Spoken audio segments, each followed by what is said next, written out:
Bonjour les fans, bienvenue sur l'actualité du PSG. Laissez votre like et abonnez-vous à la chaîne. Nouvelle de Let's. Le PSG devrait connaître un marché du ballon rond intense dans les semaines à venir, avec des changements structurels dans tous ses domaines. En plus du départ et de l'arrivée des joueurs, le club français subit également des changements dans les coulisses et le personnel d'entraîneur. Proche d'officialiser le licenciement de l'entraîneur Mauricio Pochettino et après le départ silencieux du Brésilien Leonardo, ancien directeur du football, l'équipe parisienne a enregistré 3 autres victimes en l'occurrence, les départs étaient à la volonté des officiels.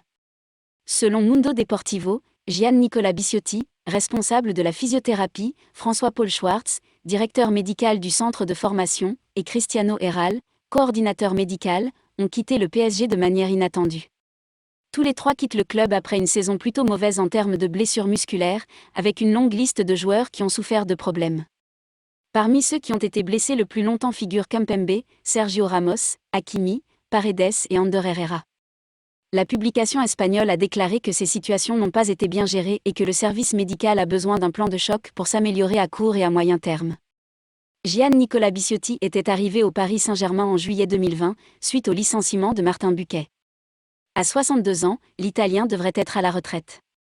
Après 3 ans et demi à Paris, François-Paul Schwartz a accepté une offre d'une compagnie pétrolière pour gérer son centre médical. Cristiano Herral, quant à lui, au PSG depuis novembre 2018, travaillera sur le circuit Premier Padel, un nouveau projet soutenu par Qatar Sport Investment. Cette dissolution médicale du PSG, qui est privée de 3 de ses hommes de confiance, oblige le Canada à faire un gros effort en milieu d'année pour engager des professionnels qualifiés et pouvant aider à résoudre le problème des blessures et de la préparation physique de l'effectif.